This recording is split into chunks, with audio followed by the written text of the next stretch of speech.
नमस्कार. बोल महाराष्ट्रामध्ये आपलं स्वागत. मी निखिला. नोटाबंदीचा विरोध थेट गल्लीपासून ते दिल्लीपर्यंत पोहोचलेला आहे. नोटाबंदीवरून हिवाळी अधिवेशनाची सुरुवातच वादळी झाली आहे. संसदेमध्ये आणि संसदेच्या बाहेर सुद्धा विरोधक चांगलेच आक्रमक झालेत. गोंधळामुळे लोकसभा तसेच राज्यसभेचं कामकाज होतच नाहीये. विरोधक सत्ताधारी आपापल्या मुद्द्यांवर अडून बसलेत, त्यामुळे ही कोंडी काही फुटत नाहीये. यामध्ये सभागृहाचा अमूल्य असा वेळ मात्र आणि त्याचबरोबर जनतेचे कोट्यवधी रुपये वाया जात आहेत याचं भान मात्र कोणालाच नाहीये. या महत्त्वाच्या विषयावर आज आपण चर्चा करणार आहोत. मात्र पाहूयात एक छोटासा आढावा. सत्ताधारी म्हणतात की आम्ही चर्चेला तयार आहोत, विरोधक देखील म्हणतात की आम्ही चर्चेला तयार आहोत. मात्र सभागृहात कामकाजच होत नाहीये. लाखो रुपये सभागृहाच्या कामकाजावर खर्च केले जातात, त्या पैशांचा चुराडा होतोय. लोकसभा असो किंवा राज्यसभा या दोन्ही सभागृहामध्ये कामकाज होत नाही आणि विरोधक म्हणतात की सत्ताधाऱ्यांची इच्छा नाही कामकाज करण्याची, तर सत्ताधारी म्हणतात की विरोधकांची इच्छा नाही चर्चा करण्याची. मग काम कसे होणार? नोटाबंदीवरून संसद कामकाज ठप्प आहे. विरोधकांना पंतप्रधान संसदेत हवेत. विरोधक आपल्या मागणीवर ठाम आहेत. यामुळे लोकसभेत असो की राज्यसभेत दररोज फक्त गोंधळ आणि गोंधळ सुरू आहे. प्रधानमंत्र्यांनी बोललंच पाहिजे. ते सगळीकडे बोलतायत, रॉक कॉन्सर्टमध्ये बोलतायत, काल त्यांच्या पक्षाच्या मीटिंगमध्ये बोलले. मग ते संसदेचा अपमान आहे, हे आमच्याशी बोलत नाहीयेत, ते देशाचा अपमान आहे. आप मुझे बताइए, लाइन में आपको कोई बड़ा इंडस्ट्रियल सूट बूट वाला दिखाई दे रहा है? कोई बीजेपी का एमएलए एमपी दिखाई दे रहा है? क्यों नहीं? उनको कैसे पैसे की जरूरत नहीं? आप प्रधानमंत्री जी को बुलाएं और ये जो पूरे देश में नोटबंदी को लेकर लगभग 75 से ज्यादा लोग मर चुके हैं, हालात बहुत ज्यादा खराब हैं, अति गंभीर है, संवेदनशील है. हम आपका संरक्षण चाहते हैं. आज हे सगळ्या पैशाचा व्यवहार बंद होऊन ज्या पद्धतीनं सामान्य माणूस आज अडचणीत आज आहे, त्या सगळ्या प्रश्नाचा एक म्हणजे सरकारपर्यंत आमचा आवाज पोहोचावा. प्रधानमंत्रीची उपस्थिती आम्हाला पाहिजे. भ्रष्टाचार हे देशामध्ये एक अभिशाप आहे. त्याच्या विरोध आम्ही सगळं संयुक्त रूपमध्ये विमुद्रीकरणची आम्ही समर्थन करतो. म्हणजे की क्रियान्वयनची क्षमतामध्ये जी विफलता आहे त्याचा विरोध आम्ही करणार. सत्ताधारी विरोधकांच्या मागणीला भीक घालत नाहीत. विरोधकच चर्चेला तयार नसल्याचा दावा ते करतायत. बहस शुरू हो गया. कांग्रेस वाले भी बोले, कम्युनिस्ट वाले भी बोले, हम में से भी कुछ लोग बोले. अचानक इन लोगों के बीच में क्या हुआ मुझे समझ में नहीं आ रहा. इसलिए मेरा विनती है विपक्ष से, कृपया बहस होने दी. सभा में चर्चा उन्होंने की, दूसरे दिन उनके तर्क समाप्त हो गए, तो एक कुतर्क लेके आए कि प्रधानमंत्री सदन में आए. हम चर्चा के लिए तैयार हैं. सत्ताधारी आणि विरोधक चर्चेला तयार आहेत, पण संसदेत चर्चा काही होत नाहीये. नोटाबंदीचा मुद्दा सरळ सर्वसामान्यांच्या चुलीपर्यंत जातो. निर्णयाची झळ त्यांच्या पोटाला बसतीये. हिवाळी अधिवेशनाच्या पहिल्या दिवसापासूनच हा गोंधळ अख्खा देश पाहतोय. अधिवेशनाच्या काळात प्रत्येक मिनिटाला 2.50 लाख रुपये खर्च होतात. याचा अर्थ एका तासाला 1,50,00,000 रुपये लागतात. दिवसाला 6 तास कामकाज पकडलं तर 9 कोटी रुपयांचा चुराडा होतो. संसदेचं हिवाळी अधिवेशन 16 नोव्हेंबर पासून सुरू झालं. शनिवार रविवार सुट्टीचे वगळता गोंधळात 5 दिवस वाया गेल्यात. म्हणजे 45 कोटी रुपये जनतेचे पैसे पाण्यात गेल्यात. जनतेच्या पैशाचा हा अपव्यय आहे, पण आपण निवडून दिलेल्या लोकप्रतिनिधींना याचं सोयर सूतक दिसत नाही. सत्ताधारी असोत की विरोधक, सगळ्यांनी हा मुद्दा प्रतिष्ठेचा केलाय. प्रशांत लीला रामदास, TV9 मराठी, दिल्ली. नोटाबंदीच्या मुद्द्यावरून विरोधक चांगलेच आक्रमक झालेले आहेत. संसदेच्या हिवाळी अधिवेशनामध्ये या आक्रमकपणामुळे राजकीय वातावरण मात्र चांगलंच तापलेलं आहे. या सगळ्यामध्ये पंतप्रधान नरेंद्र मोदी यांनी सभागृहात येऊन या संदर्भात निवेदन द्यावं, चर्चेमध्ये सहभागी व्हावं अशी मागणी विरोधक करतायत. गेल्या 8 दिवसांपासून संसद ठप्प झालेली आहे. या सगळ्यामध्ये चर्चा होत नाहीये, वेळ वाया जातोय आणि या सगळ्यावर होणारा खर्च देखील तेवढाच वाया जातोय. या संदर्भात आपण चर्चा करतोय. या चर्चेमध्ये सहभागी होत आहेत भाजपचे खासदार अमर साबळे, काँग्रेसचे प्रवक्ते अतुल लोंढे, कम्युनिस्ट नेते कॉम्रेड सुकुमार दामले आणि राजकीय विश्लेषक ज्येष्ठ पत्रकार हेमंत देसाई या चर्चेमध्ये सहभागी आहेत. सर्व मान्यवरांचं स्वागत. अर्थात मला सुरुवातीलाच अमर साबळे तुमच्याकडे यायचंय. आज पंतप्रधान नरेंद्र मोदी स्वतः लोकसभेमध्ये येऊन बसले, मात्र गेल्या 8 दिवसांपासून हा सगळा गोंधळ सुरू आहे. विरोधक म्हणतायत की चर्चेची तयारी आहे, तर मग चर्चेसाठी का येत नाहीत? का सरकार किंवा पंतप्रधान या सगळ्या चर्चेमध्ये सहभागी होण्याचं टाळतायत?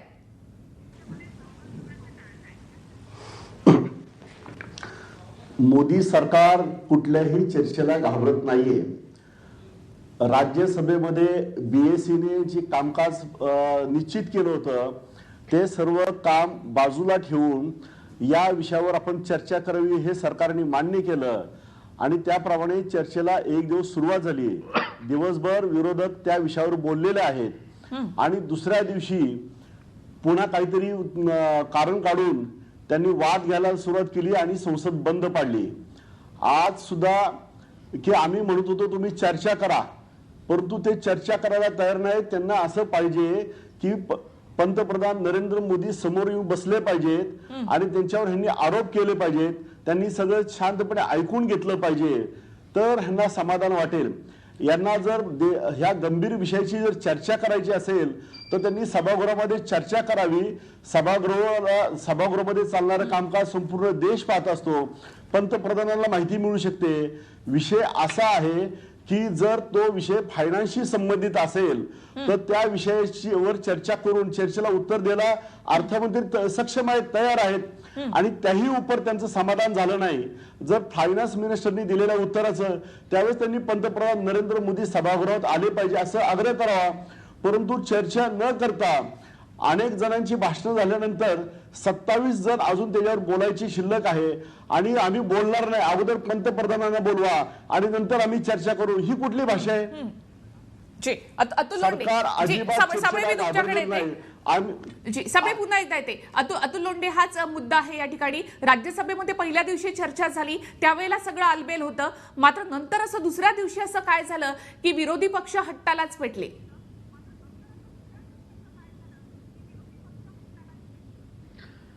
असं आहे निखिला, पंतप्रधान हे पंतप्रधानासहित सगळं मंत्रिमंडळ जे आहे ते पार्लमेंटमध्ये उत्तरदायी आहे. आपण पार्लमेंटचा सगळा अभ्यास केला तर नेहरूजींच्या काळापासून आतापर्यंत जवळजवळ मनमोहन सिंगांच्या वेळेस सुद्धा मनमोहन सिंग साहेब हे पार्लमेंटमध्ये पूर्ण वेळ बसायचे. पंतप्रधानांनी पार्लमेंटमध्ये बसलं पाहिजे. त्यांना कन्सर्टमध्ये भाषण द्यायला वेळ असतो. त्यांना आपल्या पक्षाची मीटिंग बोलवून तिथे भाषण द्यायला वेळ असतो. आणि आता बोलता बोलता साबळे साहेब बोलून गेले की हे मोदी सरकार आहे, हे भाजपचं आणि एनडीएचं सरकार नाही, हे मोदी सरकार आहे. इतकी व्यक्तिपूजा इथे चालू आहे. महत्वाची गोष्ट अशी आहे की ज्या फायनान्स मिनिस्टरला स्वतःला माहित नव्हतं की याचं विमुद्रीकरण झालेलं आहे, डिमॉनिटायझेशनचा निर्णय झालेला आहे, 500 आणि 1000च्या नोट ज्या आहे त्याच्यावर चलनबंदी आलेली आहे, ते लिगल टेंडर राहिलेलं नाही आहे, हे ज्या देशाच्या फायनान्स मिनिस्टरला माहित नव्हतं ते काय उत्तर देणार आहे? नंबर 1 मुद्दा. दुसरा मुद्दा असा आहे की लोकसभेमध्ये जेव्हा 56 नियम 56 प्रमाणे चर्चा करा असं म्हणत आहे, ज्याच्यामध्ये विभाजन होतं, आकस्मिक ऍडजर्नमेंट मोशन जी आहे ती ऍडजर्नमेंट मोशन प्रमाणे चर्चा करावी असे म्हणत असताना 193 ने चर्चा करा म्हणतात. चर्चा करण्यापासून हे पळत आहेत आणि त्याच्यामुळे चर्चा होत नाहीये. कारण विभाजन झालं तर सत्य परिस्थिती जी आहे ती पुढे येणार आहे. नंबर 1. लोंढे, अतुल थोडंसं थांबवते तुम्हाला. साबळे बोलतायत, साबळेंना उत्तर द्यायचंय तुम्हाला. जे अमर साबळे, बोला. अतुल लोंढेंनी सिद्ध करावं की अरुण जेटलींना अजिबात माहित नव्हतं मी माझ्या खासदारकीचा राजीनामा देऊन टाकेन, असे बिनबुडाचे आरोप करण्याची काँग्रेसची पद्धत आहे. म्हणून त्यांची विश्वासार्हता संपलेली आहे आणि या देशातील जनतेने काँग्रेसला नाकारलेलं आहे आणि 2/3 पेक्षा जास्त बहुमताने भारतीय जनता पार्टीच्या नेतृत्वाला जनतेने साथ दिलेली आहे. विरोधी पक्षाचं अधिकृत स्थान सुद्धा काँग्रेसला राहिलं नाही. अतुल लोंढे बसतात नागपूरमध्ये आणि सांगतात की वित्तमंत्र्याला माहिती नाही. त्यांनी पुराव्यानिशी सिद्ध करून द्यावं मी खासदारकीचा राजीनामा देऊन टाकेन. बरं, अमर साबळे थोडंसं थांबवते. हेमंत देसाई बोलतायत. माझं म्हणणं असं आहे की मोदींनी पहिल्या दिवशी सांगितलं होतं की हा निर्णय जो आहे तो रिझर्व्ह बँकेने घेतलेला आहे. रिझर्व्ह बँकेने घेतला हा जर निर्णय असेल तर उर्जित पटेल 15 दिवसामध्ये यासंबंधी काहीही बोलले नाहीत. वास्तविक त्यांच्यासारख्या व्यक्तीने लोकांना जे प्रश्न येत आहेत, बँक कर्मचाऱ्यांच्या मनावरती जो ताण येतोय एकूण, त्यासंबंधी काहीतरी त्यांनी निवेदन करायला पाहिजे होती, काहीतरी दुरुस्ती हे करायला पाहिजे होती. या कम्युनिकेशनमध्ये गव्हर्नरची जबाबदारी नाही का? आणि त्याच्यानंतर मोदींनी सांगितलं हे सगळं मीच केलेलं आहे म्हणून, आणि याच्यामध्ये म्हणजे त्यांनी फायनान्स मिनिस्टर वगैरे कोणीही त्याच्यामध्ये आले नाहीत. आता जे अतुल लोंढे म्हणाले की जेटलीना माहिती आहे की नाही, मला माहिती नाही, कारण आपल्याकडे त्याचा काही पुरावा अशा प्रश्न असा आहे की नरेंद्र मोदी रोज संसदेच्या याच्यामध्ये येऊन बसतात. त्यांनी यायलाच पाहिजे असं सक्ती करता येत नाही, पण त्यांनी येऊन तिथे बसण्यामध्ये कोल्ड प्ले या रॉक बँडला संबोधित तुम्ही व्हिडिओवर न करता, तुम्ही आग्र्याला, तुम्ही यूपीमध्ये ठिकठिकाणी जाऊन भाषणं ठोकता, तिथे ममता बॅनर्जींपासून केजरीवालांपर्यंत नाव न घेता त्यांच्यावरती भडीमार करता आरोपांचा, की तुम्ही म्हणजे त्यांनी असं दाखवायचं असतं की जे याच्यासंबंधी प्रश्न उपस्थित करतात ते सगळे काळ्या पैशावाले, स्मगलर, चोर आहेत हे सगळे, किंवा त्यांचे साथीदार आहेत, आणि तुम्ही मात्र एक ते पुण्यवान आहात इथे. आता प्रश्न असा आहे की मोदींना हे सगळं सांगायला, ते आर्ग्युमेंट करायला संसदेमध्ये, आणि विशेषतः नेहरू विरोधी पक्षनेत्यांची भाषणं ऐकायला तिथे हजर असत, विशेषतः त्यांचे जे चांगले बोलणारे होते. मोदी यांना किंमतच देत नाहीत. म्हणजे संसदेला तुम्ही संसदेच्या पायरीवर जाऊन नतमस्तक होता, त्याचं नाटक करता, आणि तुम्ही तिथे येत नाही. आणि दुसरी गोष्ट म्हणजे विरोधी पक्ष सुद्धा असं बघण्यासारखं आहे की चर्चा सुरू झाली याच्या संबंधी. चर्चेनंतर पंतप्रधानांनी यायला पाहिजे ठीक आहे, पण आज पंतप्रधान आले शेवटी, त्याच्यानंतर पुन्हा तुम्ही गोंधळ घालता की विशेषतः स्थगन प्रस्तावाच्या अंडर हे काम झालं पाहिजे, म्हणजे डिव्हिजन त्याच्यामध्ये दिसेल. म्हणजे शिवसेना याच्यामध्ये काय मतदान करते हा मुद्दा विरोधी पक्षांना महत्वाचा करायचा, मग ते सुद्धा राजकारण करतात. पण याच्यामध्ये संसदेचा अमूल्य वेळ जातोय. आणि राहुल गांधी जे बाहेरून बोलतात, मोदी बोलत नाही ते ठीक आहे, पण राहुल गांधींना भाषण करायला काय हरकत होती? किंवा राज्यसभेमध्ये तुम्ही आनंद शर्मांना उतरवलं, चिदंबरमला का नाही उतरवलं, की जे अतिशय प्रभावी युक्तिवाद करतायत. त्यामुळे काँग्रेस असेल किंवा अन्य पक्ष असेल, सीताराम येचुरी हे एकच त्यांचं एक वाक्य सांगण्यासारखं आहे की पाव मिळत नसेल तर केक खा, असं मेरी अँटोनेट म्हणाली होती. तसं हे मोदी अँटोनेट असं त्यांनी वर्णन करून अतिशय बोचरी अशी टीका केली. अशा प्रकारची टीका आणि अशा प्रकारचे अभ्यासपूर्ण मुद्दे मांडायला पाहिजेत. नुसते बाहेर येऊन सुद्धा विरोधकांनी आरोप करता कामा नयेत. नक्कीच विरोधकांनी आणि आपली बाजू जी आहे किंवा आपलं म्हणणं जे आहे ते सभागृहात मांडणं आवश्यक आहे, आणि विरोधकांकडून ती सर्वसामान्य लोकांची सुद्धा अपेक्षा आहे की त्यामधून आपल्याला काही आपल्या प्रश्नांची उत्तरं मिळतील. पुढे यावर चर्चा सुरू राहील. वेळ झाली एका छोट्याशा ब्रेकची. नोटाबंदीच्या मुद्द्यावरून विरोधकांच्या गोंधळामुळे सभागृहाचं कामकाज, संसदेचं कामकाज सुरू होऊ शकलेलं नाहीये. त्यामुळे मुद्दा पुढे काही सरकत नाही. दोघेही आपापल्या मुद्द्यावर अडून बसलेले आहेत. सुकुमार दामले कम्युनिस्ट नेते आपल्याबरोबर आहेत. दामले सर, अर्थात या सगळ्यामध्ये विरोधकांनी सरकारला जाब विचारणं हे काही चुकीचं नाहीये, मात्र सभागृहामध्ये जर चर्चाच झाली नाही, जर सत्ताधारी अडून बसले, विरोधकही अडून बसले आणि चर्चाच झाली नाही, तर पुढे काहीच जाणार नाही, पुढे काहीच आउटपुट निघणार नाही या सगळ्यामध्ये. तिथे चर्चा होते की मला माहीत नाही, पण मी TV9चं स्वागत करेन की इथून चर्चा होते. आमचे मुद्दे जर का जनतेने ऐकले तर फार चांगलं होईल. ज्या मुद्द्यावरून हे नोटाबंदी केलेली आहे असं मोदींनी जाहीर केलं, तर त्याच्यामध्ये पहिला होता काळा पैसा बाहेर काढायचा. तर सगळे अर्थतज्ज्ञ सांगतात की जास्तीत जास्त चलनी नोटामधला काळा पैसा फक्त 6% आहे, आणि त्यातून त्याच्याकरता म्हणून हे संबंध नोटाच रद्द करून टाकायच्या, 86% चलन रद्द करून टाकायचं, हे म्हणजे डास मारायचा म्हणून घर जाळून टाकायचा प्रकार आहे. हे बरोबर नाही. काळा पैशाच्याबद्दल जर काही तुम्हाला कारवाई करायची असेल तर किती दिवसापासून सुप्रीम कोर्ट म्हणतोय की तुम्ही पनामा पेपर्स आहेत ते उघडे करा, त्याची लोकांना माहिती कळू दे, बँकेमध्ये एवढे NP अकाउंट्स आहेत त्याची नावं जाहीर करा. तिथे ॲक्शन न घेता हे सर्वसामान्यांना त्यांनी वेठील धरलेलं आहे. त्याचा आम्ही अगदी विरोध करतो, आणि आमची मागणी आहे की ह्यातून जर का काही काळा पैसा बाहेर यायचा नसेल तर हट्ट करू नका, आणि जोपर्यंत तुम्ही ह्या सगळ्या रिप्लेस करत नाहीत तर तोपर्यंत हे मागचं चलन चालू राहू दे, आणि जेव्हा रिप्लेस करता येईल तेव्हा बिलकुल रिप्लेस करा.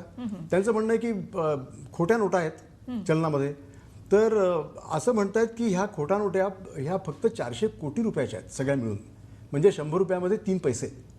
त्याच्याकरता म्हणून हे लोकांना वेटील धरून नका. चलन तुम्हाला बदलायचं असेल बिलकुल बदला, पण ते प्राप्त परिस्थितीमध्ये तुमच्याकडे नाही आहे, जवळजवळ 7 महिने लागत आहेत असं त्यांना म्हणतायत. तर तोपर्यंत हे मागचं चलन चालू दे आणि लोकांना थोडा दिलासा मिळाला पाहिजे. त्याचे जे पॉईंट्स आहेत की जिकडे ते कन्व्हर्ट करू शकतात, तर ते ह्या सगळ्या कोऑपरेटिव्ह बँक्स बंद ठेवून तुम्ही आणखीन त्याच्यामध्ये भर घालताय त्याच्या त्रासामध्ये. तर त्या सगळ्या उघडा, जास्तीत जास्त विंडोज असू देत की जिकडे हे कन्व्हर्ट करून मिळेल, असं आमचं म्हणणं आहे. हेमंत देसाई, अर्थात हे सगळे मुद्दे खरं तर विरोधकांनी तिथे मांडायला हवेत, प्रभावीपणे हे सगळे मुद्दे सरकारच्या समोर घेऊन जायला हवेत. मात्र विरोधकांमध्ये सुद्धा कुठे एकी दिसत नाही असं वाटतं का तुम्हाला? विरोधकांमध्ये आज एकी दिसली, म्हणजे मानवी साखळी केलेली आहे, त्यामध्ये मला वाटतं 300 खासदार दोन्ही याच्यातले मिळून हे एकत्र आले होते. हे स्वागतार्ह गोष्ट आहे. राहुल गांधी सुद्धा याच्या संबंधी इंटरेस्ट घेऊन काही काम करत आहेत, त्याचंही मी स्वागत करतो की काहीतरी ते काम करत आहेत. पण राहुल गांधींच्या शिवाय बाकीचे जे काही काँग्रेसचे नेते आहेत, काँग्रेसचे प्रदेशाध्यक्ष आहेत, ते टेलिव्हिजनवर बोलणं सोडून द्या तुम्ही. त्याच्या पलीकडे ग्रामीण भागामधला जो आक्रोश आहे, जो असंतोष आहे, प्रचंड चीड आहे. म्हणजे आता साधी गोष्ट म्हणजे जी सर्क्युलर्स वेगवेगळी निघता आहेत ती प्रत्यक्ष त्या ठिकाणी पोचली नाहीत. म्हणजे आता खतांच्या संबंधी किंवा बी बियाणासंबंधी जो आक्रोश होता, तर ते त्या सेंटर्सपर्यंत काही पोचलेलंच नाही. किंवा समजा एखाद्या जिल्ह्यात सरकारी केंद्र खूप कमी असतात, खाजगी केंद्र जास्त असतात, सरकारी केंद्रावरती खतं आणि बी बियाणं अतिशय वाईट मिळतं. आता यासारख्या साध्या गोष्टी आहेत, त्यासंबंधी इतके सर्क्युलर्स त्यांना काढायला लागलेले आहेत. याचाच अर्थ आत्तापर्यंत तुम्ही हा सगळा काहीही विचार न करता हा निर्णय घेतला आणि संपूर्ण देशाला वेठीस धरलं. तर हा जो मुद्दा आहे महत्त्वाचा. किंवा दुसरं म्हणजे 2000ची नोट तुम्ही का काढली, काय कारण होतं त्याचं? आता 2000ची नोट माझा स्वतःचा अनुभव आहे, कोणीही घेत नाही. माझ्याकडे 100 रुपयाच्या नोटा कमी आहेत. हा साधा प्रश्न आहे की तुम्ही लहान डिनॉमिनेशनच्या नोटांची तयारी करून मग हा निर्णय घ्यायला पाहिजे होता. मग आता हे म्हणतात की याच्या संबंधी गुप्तता नष्ट झाली असती. आणि गुप्तता राखून सुद्धा या गोष्टी करता आल्या असत्या. म्हणजे बॅड प्लॅनिंग, गव्हर्नन्स बिलकुल नाही, कोऑर्डिनेशन कुठल्याही प्रकारचं नाही, राज्यांना कुठल्याही प्रकारचं निर्णयाच्या अंमलबजावणीत विश्वासात घेतलं नाही. आणि यासंबंधी तुम्ही जो प्रश्न विचारला, मी असं म्हणेन की ममता बॅनर्जी कलकत्त्याहून येऊन दिल्लीमध्ये येऊन जर मेळावा घेतात, तर राहुल गांधींना दिल्लीत तरी एखादा महामेळावा घ्यायला काय हरकत होती? किंवा ग्रामीण भागात जे इतकं आंदोलन आक्रोश आहे, तर रस्त्यावरती का नाही आले हे लोक? काहीच का नाही करत आहेत याच्या संबंधी. आणि पार्लमेंटमध्ये सुद्धा जर तुम्ही बघितलं तर डिबेट तुम्ही करा आणि घणाघाती हे करा ना. तुम्ही हिरेन मुखर्जी, नाथ पै, मधु लिमये, मधु दंडवते, किती विरोधी पक्षांच्या नेत्यांची नावं सांगता येतील की ज्यांनी प्रभुत्व गाजवलेलं आहे. आणि इंदिरा गांधी असो किंवा त्याच्या अगोदर नेहरूंच्या काळात सुद्धा अतिशय महत्त्वाचे मुद्दे मांडून त्यामधनं काही कामं हासिल करून घेतली. या गोष्टी आता केवळ गोंधळ न घालता तुम्ही मुद्दे मांडायला पाहिजेत. आणि याच्या पुढे संसदेचं कामकाज हे वेठीस धरता कामा नये. दोन्ही पक्षांनी थोडं मागे हटायची तयारी दाखवली पाहिजे आणि याच्यातनं मार्ग काढला पाहिजे. जी पटतंय का अमर साबळे? मला तुमच्याकडे यायचे. इतके सगळे मुद्दे असताना या सगळ्या प्रश्नांची उत्तरं खरं तर देशातल्या जनतेला सुद्धा हवी होती. आणि त्यामुळे जो काही आरोप करतात विरोधक की पंतप्रधान फक्त ट्विटरवरून मन की बात किंवा एखाद्या कॉन्सर्टमध्ये बोलतात, अशा वेळेला त्यांनी येऊन या संदर्भातलं स्पष्टीकरण द्यावं हे अपेक्षित आहे, मात्र तसं होताना दिसत नाही. आज राज्यसभेमध्ये उपसभापती चेअरवर बसले असताना काँग्रेसच्या नेत्यांनी आणि अन्य नेत्यांनी पॉइंट ऑफ ऑर्डर उपस्थित केला, व्यवस्थेचा प्रश्न. आणि त्या व्यवस्थेच्या प्रश्नाच्या आधारे पंतप्रधानांनी या ठिकाणी येऊन आमचं म्हणणं ऐकलं पाहिजे असं मुद्दा मांडला. उपसभापती उभे राहिले. त्यांनी सांगितलं की हा व्यवस्थेचा प्रश्न होऊ शकत नाही, कारण नोटाबंदीचा निर्णय हा अर्थमंत्रालयाशी संबंधित आहे. आपण जर मागणी केली तर मी अर्थमंत्र्यांना या ठिकाणी बोलवू शकतो, परंतु पंतप्रधानांना बोलवता येणार नाही. त्यामुळे तुमचा पॉइंट ऑफ ऑर्डर हा चुकीचा आहे. तर ते उपसभापती हे त्या ठिकाणी त्या राज्यसभेमध्ये त्याचे सर्वोच्च नेते असतात आणि त्यांचा अधिकार असतो. त्यांनी हे सांगितलेलं की ही पंतप्रधानाला बोलवायची ही मागणी केलेली ही पूर्णतः चुकीची आहे.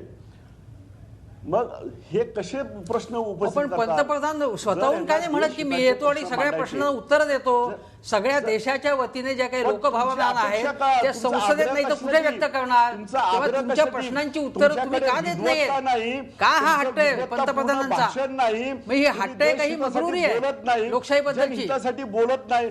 तुमचा अहंकार सांभाळण्यासाठी पंतप्रधानांनी येऊन बसायचं. अहंकार काय? पंतप्रधान आमचे प्रतिनिधी आहेत. पंतप्रधानांनी आम्हाला सांगायला पाहिजे, आमचं दुःख ऐकायला पाहिजे, आमच्या प्रश्नांना उत्तर दिली पाहिजे. असं कुठल्या व्यवस्थेमध्ये बसतं? कुठल्या व्यवस्थेमध्ये बसतो सांगा ना? कुठल्या नियमाच्या आधारे पंतप्रधानांनी येऊन तुमचं ऐकलं पाहिजे असं सांगा ना तुम्ही? पंतप्रधान स्वतःहून केव्हाही निवेदन करू शकतात. पंतप्रधान स्वतःहून निवेदन करू शकतात. संपूर्ण देश वेठीला धरलेला या निर्णयामुळे. तेव्हा असं देश विटीला धरला नाही. तुम्हाला वाटतं की हा देश विटीला धरला? ग्रामीण भागात जाऊन बघा ना, मी स्वतः गेलेलो, मी स्वतः बघितलेलं डोळ्याने. 80-85% लोकांनी नरेंद्र मोदींच्या निर्णयावर शिक्कामोर्तब केलेलं आहे. आम्हाला त्रास पडला तरी चालेल, परंतु नरेंद्र मोदींनी घेतलेला निर्णय हा आमच्या गरिबांसाठी हितासाठी असं 85% जनतेने सांगितलेलं आहे. त्यामुळे काँग्रेस जे काळ्या धनाचं समर्थन करणारे जे पक्ष नियोजनामध्ये त्रुटी राहिलेल्या आहेत, लोकांना त्रास होतोय, लोकांना अनेक प्रश्नांची उत्तरं सुद्धा हवी आहेत आणि त्यामुळे पंतप्रधान स्वतः संवेदनशील आहेत. मग अशा वेळेला त्यांनी जनतेशी संवाद साधावा आणि अर्थात आपल्याकडे साधन आहेत, संसदेमध्ये त्यांनी उत्तर द्यावं. ही अपेक्षा जर विरोधी पक्षांनी केली तर त्यांचं चुकलं काय? पंतप्रधानच पाहिजे. आग्रह कशासाठी? तुम्ही तिथं तुम्ही देशाला उद्देशून भाषण करा, मुद्दे मांडा, देशाला समजेल आणि तुमचे निर्णय सगळे पंतप्रधान घेत आहेत. निर्णय सगळे पंतप्रधान घेत आहेत. संपूर्ण एकाधिकारशाही आहे. ऐकत नाही. सरकारबद्दल प्रतिमा तयार होईल. अतुल लोंढे,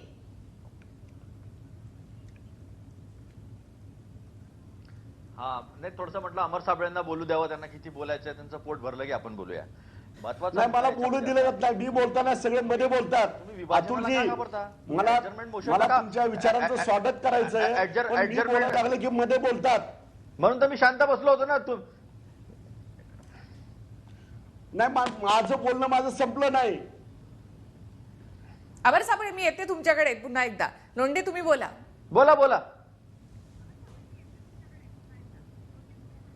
नाही, इथे लोकांना इतका आनंद झालाय की काल आणि आज नाशिकमध्ये लोकांनी टोमॅटो जे आहे ते रस्त्यावर फेकून दिलेले आहे. हे खूपच म्हणजे आनंदाचं लक्षण आहे एकदम. आता आमच्या नागपूरच्या कळमना मार्केटमध्ये एपीएमसी मध्ये अनेक महाराष्ट्रातल्या आणि भारतातल्या मालकांना बंद केलेल्या शेतकऱ्यांनी 50% भाव उतरलेले आहे. आता मोठ्या मार्केटमध्ये लोक जात नाही आहेत, लोक खाली राहिले आहेत. इतके आनंदी झाले लोक, आता घरी बसलेले आहे लोक. सगळीकडे आता शुकशुकाट आहे. त्याच्यामुळे इतके खुश आहे ते मोदींवर. हे सगळं त्याचं लक्षण आहे. मला अमर साबळेंना एक प्रश्न विचारायचा आहे. 2013 साली 2013 ते 2014 2012, 13, 14 या 3 वर्षामध्ये 6 वेळा संसद जी आहे ती चालली नाही. आणि का बरं चालली नाही? तर जीएसटी चांगला नाही आहे. का बरं चालली नाही? तर इन्शुरन्स एफडीआय इन्शुरन्स बिल चांगला नाही आहे. का बरं चालली नाही? तर एफडीआय इन रिटेल बरोबर नाही आहे. हे सगळे मुद्दे होते बरं का, दुसरे कुठलेही मुद्दे नव्हते.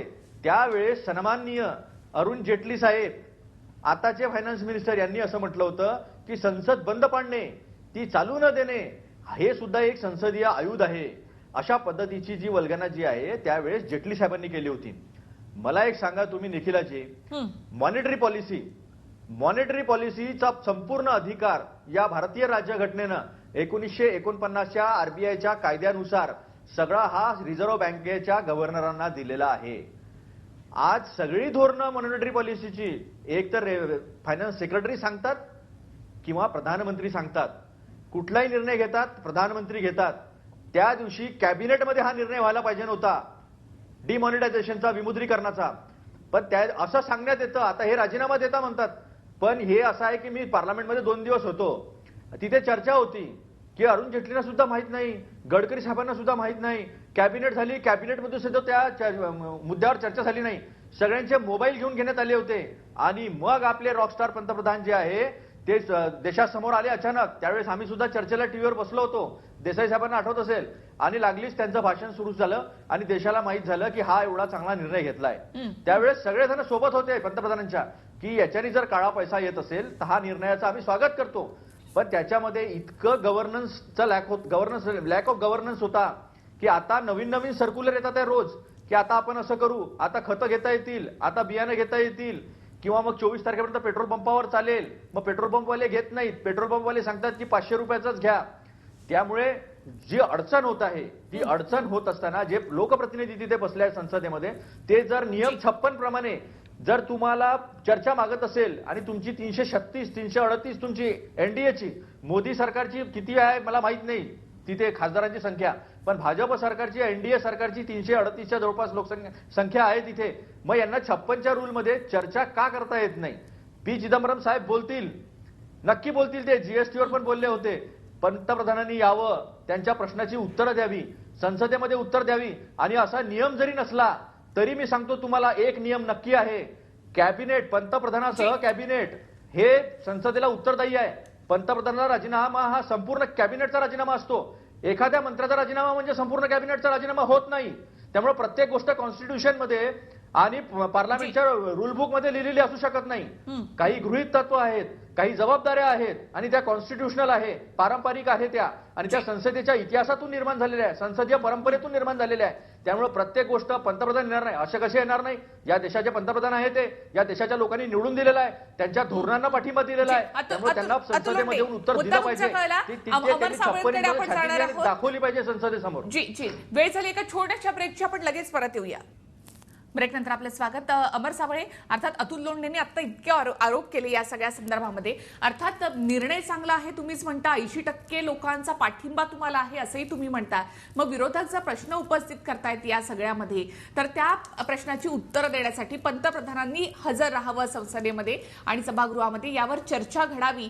या चर्चेमधून अनेक प्रश्न, अनेक उत्तरं खरं तर बाहेर येणार आहेत. सरकारची भूमिका सुद्धा यामध्ये स्पष्ट होणार आहे आणि जे काही या सगळ्यामध्ये ज्या काही त्रुटी राहिलेल्या नियोजनामध्ये, त्या नियोजनातल्या त्रुटी जर मान्य केल्या तर पुढे जाणं खूप सोपं होणार आहे. मात्र हे जर मान्यच करायचं नाही असं ठरलं तर मात्र हा गोंधळ असा सुरू राहील आणि त्यामध्ये कोणाचंही भलं होणार नाही, असं नाही का वाटत? मुळामध्ये तुम्ही सुद्धा जो विषय म्हणताय ना की पंतप्रधानांनी येऊन बसलं पाहिजे, आणि हे जे विरोधक मागणी करतात ना हे मूळतः चुकीचं आहे.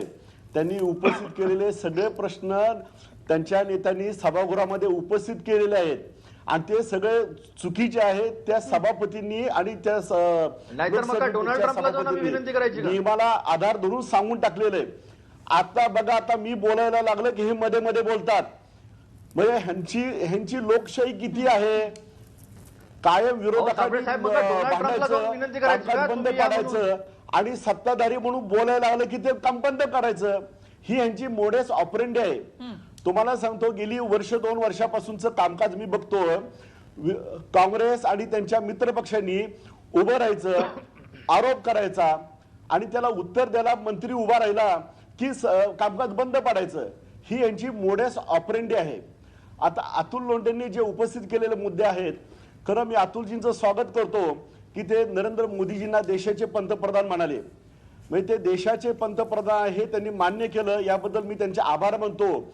परंतु त्यांच्या पक्षाच्या खासदारांनी राज्यसभेमध्ये देशाचे पंतप्रधान नरेंद्र मोदींना गली गली में शोर है, नरेंद्र मोदी चोर है असं म्हटलेलं आहे.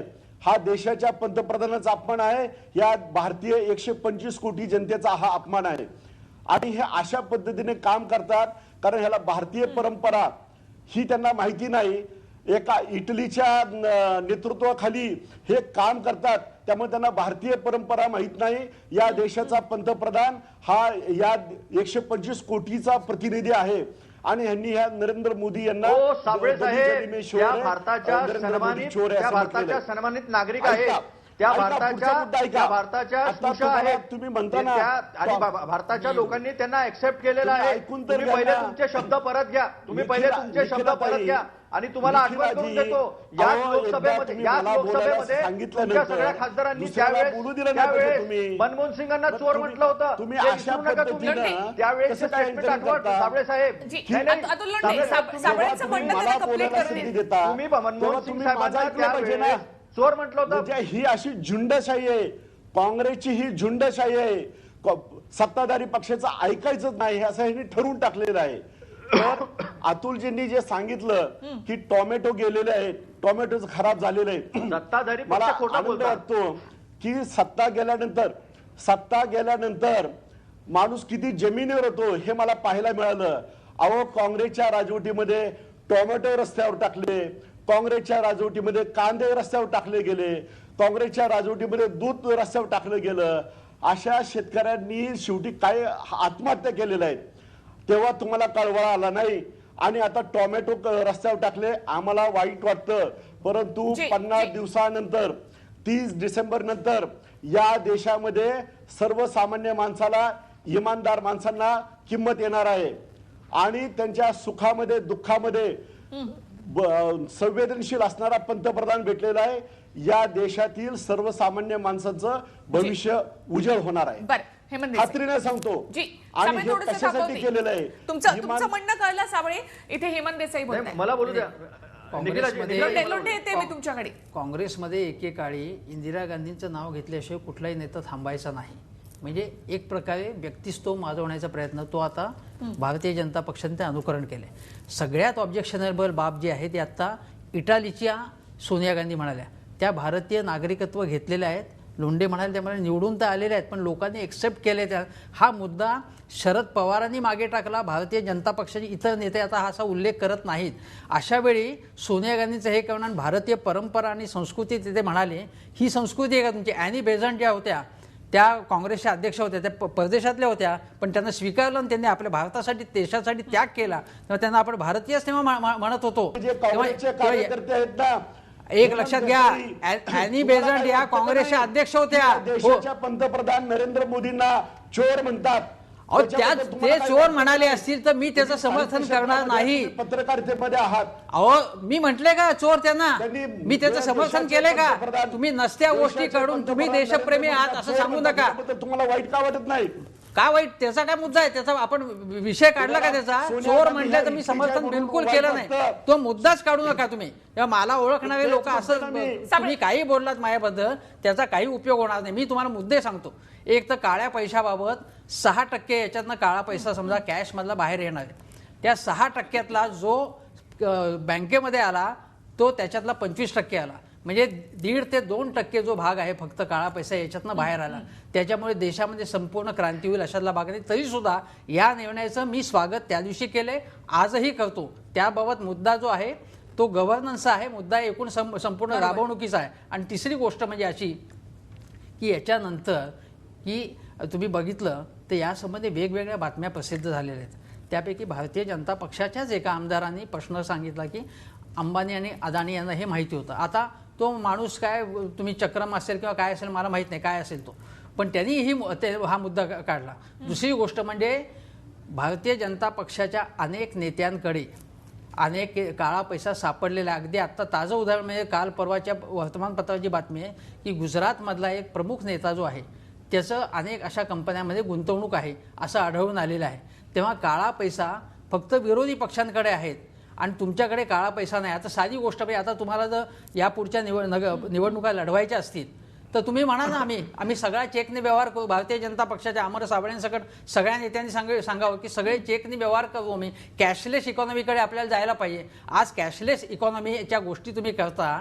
इंटरनेट नाही, वीज नाही आहे अनेक गावांमध्ये, तुमची इंटरनेट पोहोचलं नाही आहे. त्यांना या गोष्टी सगळ्या माहिती आहेत का. त्या गोष्टी संपूर्ण कॅश व्यवहार करतात.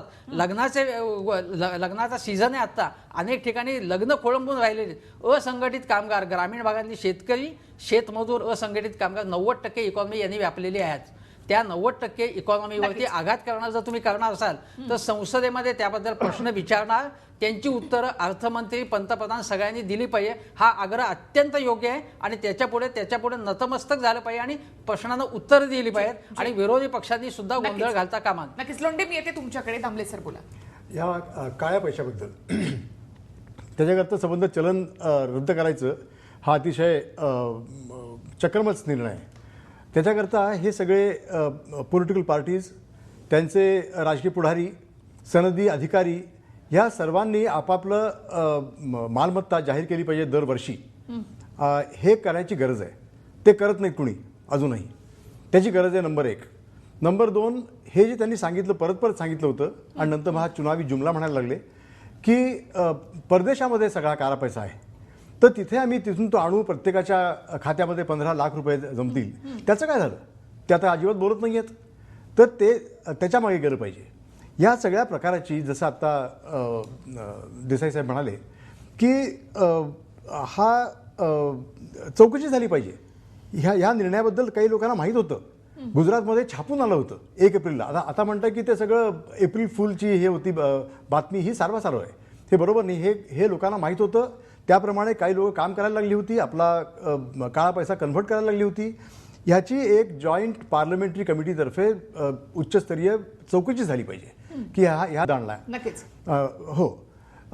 दुसरा मुद्दा म्हणजे की ह्याच्यामध्ये जे आता परिणाम झालेला आहे तो असा झालेला आहे की सगळ्या गरीब लोकांनी आपले किडूक पिडूक काय जे होतं, उशाखाली ठेवलेले पैसे, महिलांनी साठवलेले पैसे, हे सगळे बिचारे आता त्या बँकेत भरतायत.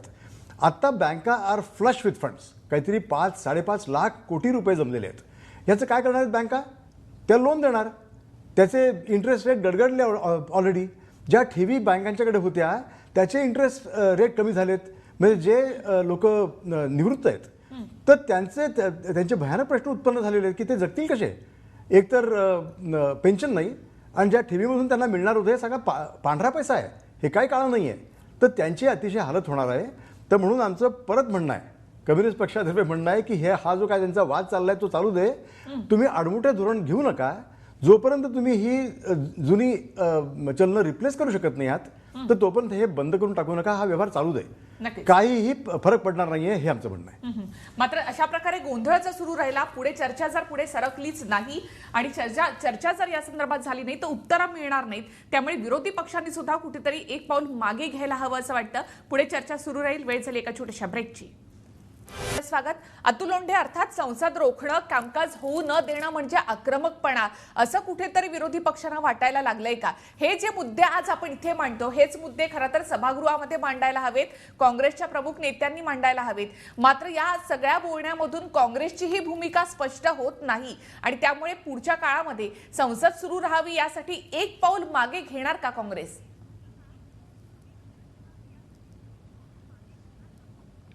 असं आहे निखिलाजी की याच्यामधनं 2-3 मुद्दे पुढे येतील. एक तर जुलै, ऑगस्ट, सप्टेंबर या महिन्यामध्ये मोठ्या प्रमाणावर बँकेमध्ये पैसे टाकण्यात आले, कॅश जमा करण्यात आल्या, त्याची सुद्धा चौकशी, म्हणजे लाखो कोटींमध्ये आहे ती, त्याची सुद्धा चौकशी मागण्याचा प्रश्न उपस्थित होतोय. दुसरा प्रश्न, बंगालची जी भाजपा कार्यकारिणी आहे त्या बंगालच्या भाजपाच्या कार्यालयातून हा निर्णय येण्याच्या पूर्वी 1 कोटीच्या वरची कॅश जी आहे ती बँकेत जमा करण्यात आली. असे अनेक मुद्दे आहेत. मूळतः सगळे निर्णय हे पंतप्रधान घेतात. अरुण जेटली किंवा त्यांच्या बाकीच्या कॅबिनेटला किती अधिकार आहे हे देशांना या मागच्या 3 वर्षामध्ये बघितलेलं आहे. त्यामुळे त्यांना येणं गरजेचं आहे. हा एक मुद्दा महत्वाचा आहे. पण मला आता बोलू द्या, आता कोणी इंटरप्ट करू नका. मला काही गोष्टी उपस्थित करायच्या इथे. भाजपानी आज त्यांची पातळी किती खाली घसरलेली आहे हे पुन्हा एकदा दाखवलं. अडवाणींनी सुद्धा आदरणीय सोनिया गांधींबद्दल असे स्टेटमेंट काढले होते आणि आज तुम्ही अशा महिलेबद्दल बोलता की ज्यांची सासू या देशासाठी शहीद झाली, ज्यांचे पती त्यांच्यासमोर त्या तरुण असताना, त्यांची मुलं लहान असताना त्यांचे पती या देशासाठी शहीद झाले, त्याच्यानंतर 9 वर्ष दूर राहिले, सर्व पक्षीय लोक तिथे जाऊन त्यांना राजकारणात आणलं, या देशाच्या लोकांनी स्वीकारलं, या देशासाठी त्यांनी एवढा त्याग केला असताना इतक्या खालच्या पातळीवर जाऊन हे टीका करतात. याच्यामध्ये बीजेपीने आपली जी पातळी आहे, वैचारिक पातळी, आणि जे परंपरेचं नाव घेतं, या भारतीय परंपरेचं, संस्कृतीचं, त्यांची किती पातळी खाली गेलेली आहे दाखवलेलं आहे. या गोष्टीचा सर्वप्रथम मी या भारतीय जनतेसमोर, मराठा जनतेसमोर निषेध करतो आणि बीजेपी खरा चेहरा जो आहे तो या जनतेसमोर उभा आलेला आहे. याच्यासाठी संपूर्ण निषेध जो आहे तो उद्या यांना दिसेल की कशा पद्धतीने निषेध होतो. म्हणून यांना उत्तर द्यायची नाही आहेत. कॅबिनेटमधल्या किती मंत्र्यांना किती अधिकार आहे हे सुद्धा समोर येत नाहीये. आणि पंतप्रधान जर संसदेमध्ये येऊन बोलत नसतील आणि जगभर म्हणजे शहरभर बोलत असतील मग ते कसं मान्य होतं? तुम्ही कन्सर्टमध्ये व्हिडिओ कॉन्फरन्सिंगनी बोलता, तुम्ही तुमच्या संसदीय मंडळाची तुम्ही बैठक घेता, सगळ्या खासदारांना तुम्ही बोलता, मग तुम्हाला संसदेमध्ये येऊन बोलायला घाबरता का तुम्ही? तुमचा 56 इंचा सीना गेला कुठे? अहो या, बोला, चर्चा करा, नियम 56 प्रमाणे चर्चा करा. तुमची मेजॉरिटी आहे लोकसभेमध्ये, तुमच्या बाजूने सगळ्या गोष्टी आहे. त्याच्यानंतरही तुम्ही संसदेमध्ये येऊन बोलत नाही आणि मग त्याच्यानंतर सगळं खापर हा विरोधी पक्षावर फोडलं जातं. आणि मग यांनी जी 15वी संसद जी झाली आहे, 15वी लोकसभा, त्याच्यामध्ये 32% सुद्धा संसद चालू दिली नाही. हे काय, हे भारतीय लोक विसरले का? त्यामुळं महत्वाचा प्रश्न असा आहे की आतापर्यंतचे सगळे सेशन्स जे आहे ते चाललेले आहेत. चांगल्या पद्धतीनं चर्चा झालेली आहे, अनेक गोष्टींवर चर्चा झालेली आहे. हा आडमुठेपणाचा धोरण नाही आहे, याच्यामध्ये निर्णय घ्यावा लागणार आहे, याच्यामध्ये संसदेला उत्तर द्यावं लागणार आहे. संसदेच्या पटलावर पंतप्रधान आलेत तर ते माघार घेऊ शकणार नाहीत आणि जनतेचे जे प्रश्न आहे ते प्रश्न खऱ्या अर्थाने तिथे सुटतील, म्हणून पंतप्रधानांनी यावं हा आग्रह आहे. जी साबळे बोला आता. आता मी बोलत असताना त्यांनी मध्ये बोलू नये मी अशी अपेक्षा व्यक्त करावी का? जी साबळे बोला तुम्ही. आता त्यांनी जे लोका सांगे ब्रह्मज्ञान हे आपण एक वाक्य म्हणीप्रमाणे ऐकतो आपण. इंदिरा गांधी या देशासाठी शहीद झाल्या, त्या भारतीय ओरिजिन होत्या. राजीव गांधी शहीद झाले, ते भारतीय ओरिजिन आहेत. साबळे तो थोडासा मुद्दा बाजूला ठेवूया. आपण सभागृहातल्या चर्चेचा मुद्दा आपण पुढे करूया. त्यामुळे ह्यांनी आम्हाला गप्पा शिकवू नये. यांचं आपल्या सुनेबद्दलचा विचार बघा, महिलेबद्दलचा विचार बघा, आणि हे काय देशातल्या महिलांचा रिस्पेक्ट करणार आहेत हे यांचं बघा. बघा यांचं किती विचार आहे यांच्या डोक्यामध्ये, एका महिलेबद्दल असं बोलतात हे. जी साबळे आपला विषय सोनिया गांधी नाहीये, लोकांना या ठिकाणी उत्तर हवंय. चर्चेची तयारी विरोधी पक्षांनी ठेवली आहे, चर्चेची तयारी सत्ताधारी पक्ष सुद्धा म्हणतोय आमची ही चर्चेची तयारी आहे. मग नेमकं अडतंय कुठे? का थोडंसं झुकतं माप घेतलं जात नाही? तुम्ही लक्षात घ्या, राज्यसभेचं कामकाज लोकसभेचं कामकाज जे झालेलं आहे तुम्ही एकदा परत पहा, ते तुम्हाला पाहता येईल, ते सगळं उपलब्ध असतं. त्याच्यामध्ये आम्ही मागणी करतो की तुम्ही चर्चा करा. आम्ही चर्चेमध्ये म्हणतो की तुम्ही चर्चेपासून पळ काढताय का, परंतु हे चर्चा करत नाही. त्यांना पाहिजे नरेंद्र मोदी त्यांच्या समोर बसले पाहिजेत आणि त्यांनी आरोप करायचे त्यांना. तर तुम्हाला जर चर्चा करायची ना, साबळे आपण म्हणतो की मगाशी तुम्ही एक म्हण सांगितली, मग त्यामध्ये मी पुढे आणखी तुम्हाला सांगते की कर नाही त्याला डर कशाला. तुम्ही म्हणता निर्णय चांगला आहे आमचा, मग अशा वेळेला उत्तर नाही, तुम्ही हनुमान तुम्ही तुम्हाला सांगतो की आम्हाला कशाला भीती नाही. आम्ही घेतलेला निर्णय तो इमानदार लोकांसाठी घेतलेला आहे, प्रामाणिक माणसासाठी घेतलेला आहे आणि त्यांच्या गरिबी दूर करण्यासाठी घेतलेलं आहे. आमचं दामन साफ आहे, त्यामुळे आम्हाला कुणाची भीती नाही. आणि काँग्रेसवाल्यांची भीती काय बाळगायची? काँग्रेसवाल्यांची ताकद काय आहे? लोकसभेमध्ये काय ताकद आहे आणि राज्यसभेमध्ये आम्ही त्यांची मागणी करतोय. आम्ही त्यांना म्हणतोय की तुम्ही चर्चा करा. जर जनतेचे प्रश्न असतील, जर देशहिताचे प्रश्न असतील तर ह्यांनी संसदेमध्ये मांडावं. संसद ही सर्वोच्च आहे, त्या ठिकाणी कायदा केला जातो आणि त्या ठिकाणी मत मांडलं म्हणजे ते देशामध्ये मांडलं असं होतं, देशातल्या जनतेला कळेल. आणि त्याला पंतप्रधानांनी उत्तर दिलं नाही तर तुम्ही म्हणू शकता. आता तुम्ही नरेंद्र मोदींच्या 56 इंच छातीची गोष्ट करता, तुम्हाला काही वाईट वाटत नाही. देशाचे पंतप्रधानाला चोर म्हटलं जातं, तुम्हाला काही वाईट वाटत नाही. ही कुठली संस्कृती आली? तुमच्या सगळ्या प्रश्नाचं उत्तर द्यायला भारतीय जनता पार्टी आणि मोदी सरकार सक्षम आहे. तुम्ही प्रश्न तर मांडा ना. तुम्हाला विद्वत्तापूर्ण भाषण करता येत नाही, तुम्हाला जनतेचे प्रश्न मांडता येत नाही, तुम्हाला फक्त गोंधळ घालायचा आहे. कारण तुमच्या मनामध्ये भीती आहे की 30 डिसेंबर नंतर नरेंद्र मोदींचं सरकार काळे धनाच्या पाठीमागे लागेल. ते काळ्या धनाच्या पाठीमागे लागता लागता चुकून आपण त्यात सापडू नये अशी तुमच्या मनामध्ये भीती निर्माण झालेली आहे. त्यामुळे तुम्ही संसद चालून देत नाही. आमची अशी इच्छा आहे या देशातल्या संसदेमध्ये, या देशातील संसदेमध्ये जनतेचे प्रश्न मांडले पाहिजे. जर मोदी सरकार चुकत असेल तर त्याच्यावर टीका पण केली पाहिजे आणि ती टीका आम्ही शांतपणे ऐकून घेतली पाहिजे अशी आमची मानसिकता आहे. पण तुम्ही चर्चेला सुरुवात करत नाही, चर्चेला सुरुवात तुम्ही करत नाही आणि तुम्ही संसद ठप्प तुम्ही पाडता आणि आरोप आमच्यावर करता. मला साबळेंना एक प्रश्न विचारायचा आहे. म्हणजे असा तो प्रश्न असा आहे की 30 डिसेंबर नंतर आता जर संसद चालली नाही तर 30 डिसेंबर नंतर मग कोणता असा कायदा आळवा येणार आहे नरेंद्र मोदींच्या की ते ब्लॅक मनीवर अटॅक करू शकणार नाहीत? उगाच काहीतरी वल्गना करायच्या काय पंतप्रधान हे सांगितलं. तुमच्या प्रश्नाला उत्तर देतो ना. तुमच्या प्रश्नाला नाही कोणतं मला सांगा ना साहेब, तुम्ही मला उत्तर देतो. तुम्ही प्रश्न विचारता, परत तुम्हीच बोलता, माझं ऐकून पण घेत नाही, ही कुठली पद्धत आहे हो? तुम्ही जे म्हणता ना, संसदेमध्ये या विषयावर चर्चा झाली पाहिजे असं काँग्रेससह सर्व विरोधी पक्षांनी सांगितलं आणि ते पार्लिमेंटरी माझा प्रश्न हा आहे की समजून घ्या, संसद चालली नाही तर 30 तारखेनंतर कोणता कायदा तुम्हाला अडवणार आहे काळ्या पैशावर कारवाई करण्यापासून? नाही, मोदी सरकारला कुठलाही अडथळा येऊ शकत नाही, कारण या देशाच्या 125 कोटी जनतेच्या हितासाठी हा निर्णय घेतलेला आहे, तो कायद्यानुसार घेतलेला आहे. सुप्रीम कोर्टाने ते मान्य केलेलं आहे. सुप्रीम कोर्टामध्ये या विरोधामध्ये अनेक याचिका दाखल झालेल्या आहेत, त्या सर्व याचिका फेटाळून लावण्यात आलेल्या आहे.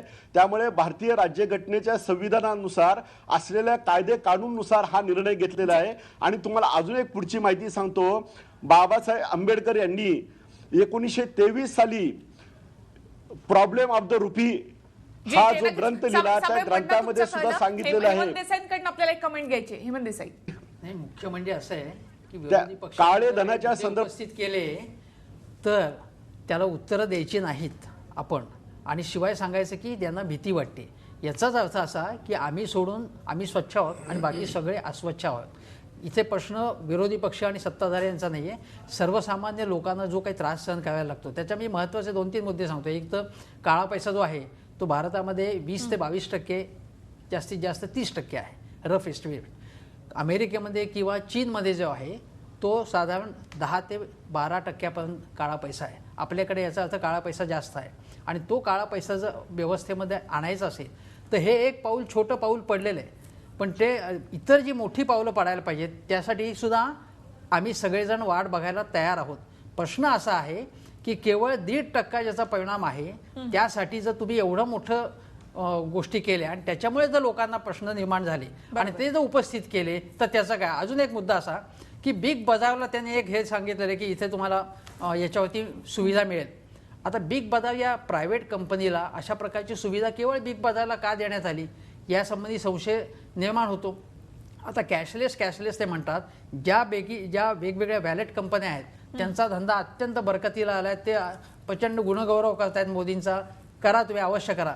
पण त्याचवेळी अनेक काळ्या पैशासंबंधी जे साध्या गोष्टी आहेत, मी मगाशी जसं सांगितलं की तुम्ही पांढऱ्या पैशात भारतीय जनता पक्षाच्या सगळ्या नेत्यांनी व्यवहार करावा. जनार्दन रेड्डींवर जेव्हा टीका झाली त्यांच्या विवाह सोहळ्यावरती तेव्हा त्याच्यावरती रेड पडली. आता रेड पडल्यानंतर रेड पडली म्हणून काही होत नाही, त्याच्यानंतर चौकशी होऊन त्यांना शिक्षा होईल की नाही हा प्रश्न आहे. तुमचे ते पक्षात होते, त्यांची हकालपट्टी अगोदरच का नाही झाली? तेव्हा इतर सुद्धा भारतीय जनता पक्षाची इतर अनेकांवरती सुद्धा भ्रष्टाचाराचे आरोप आहेत. मी फक्त भाजपवरती आरोप असं म्हणत नाही, काँग्रेसवाल्यांवर सुद्धा आरोप आहे. आणि शेवटचा मुद्दा असा की डॉक्टर मनमोहन सिंग यांनी 2G स्कॅमच्या वेळी, कोळशाच्या घोटाळ्याच्या वेळी ते काहीही बोलत नाहीत. ते पार्लमेंटमध्ये समजा चुकून एखाद्या दिवस आले नसतील तर त्यांच्यावरती टीका करायची, त्यांना दुबळे म्हणायचं, त्यांना कमजोर म्हणायचं, ते सोनिया गांधींचे गुलाम आहेत असं म्हणायचं. ही टीका कोणी केली होती? आणि जर आता जर पंतप्रधान जर बोलत नसतील तर त्यांच्यावर टीका करण्याचा कोणाला अधिकार नाही का? ही काय हुकुमशाही आहे का? नक्कीच अधिकार आहे आणि आम्ही टीका करणार.